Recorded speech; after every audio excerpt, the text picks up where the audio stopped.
Welcome to Lanyula Village.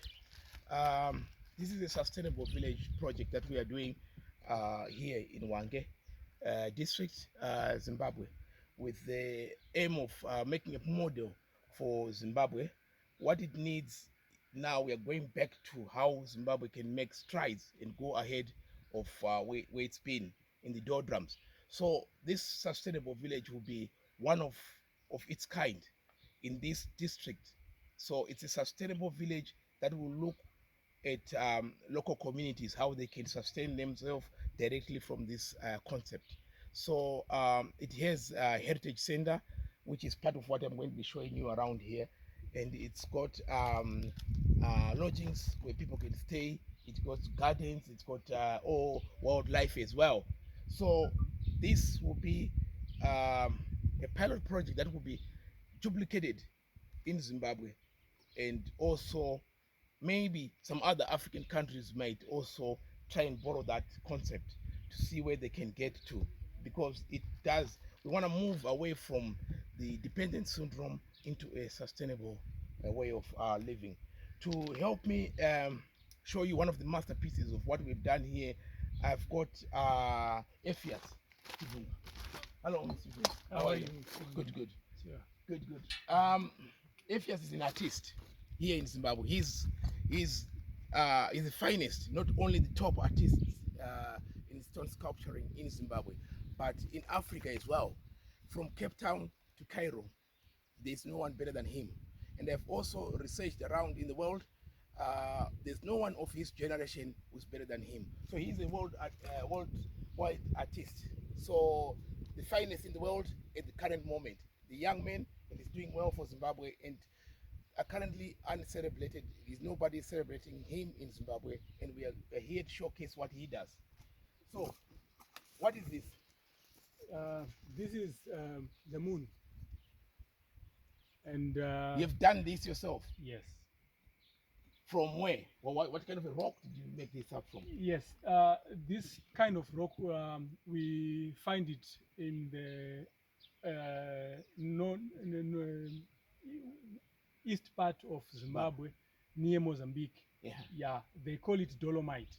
Dolomite. One of semi-precious stones. Okay. Yeah, if you can see it, it's glitters. very hard. It glitters. Yeah. And it's a quite good stone. Good stone. Yes. How heavy is this? This is almost a ton. Almost a ton. Yeah. Yeah. Of a rock there. Yes. This is the moon. So how long did it take you to shape this and also map the moon to detail? This moon has been shaped, the lunar moon has been shaped into detail of the darker points of the moon and the brighter side of the moon. So he has been able to shape that. How did you manage to map it? You're probably the only Zimbabwean who has mapped the moon on a rock. Yes, definitely. As I say that this is a semi-precious stone. It's quite recognizable all over the world. Yeah. If you just say dolomite, then you can actually see what I mean. Yeah. Right. This stone, it took me over 4 months doing it, because it's hard to work on it. So mostly you'll be just you'll be just cutting. If you want to carve it, you only use power tools. Yeah, very heavy. Yes. So by myself, I didn't use any machine to mold the bow. The sphere. Yeah, one. Yes. Being an artist, yeah. I just wanted to. I was just imagining how the moon looks like.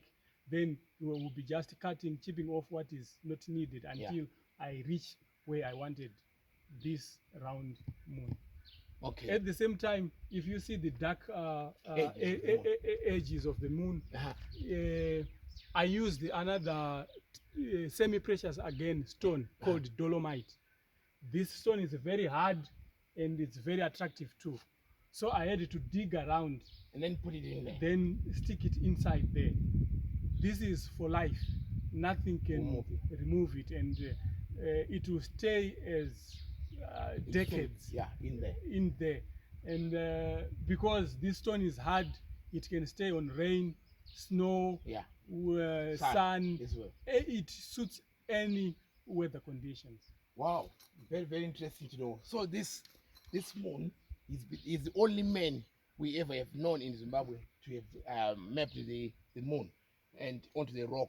So, but this moon is done for a reason. People will be asking why it's done. So this is a Rozvi moon. We have a group of or a tribe in Zimbabwe called the Rozvi people that have tried to get to the moon and that they failed.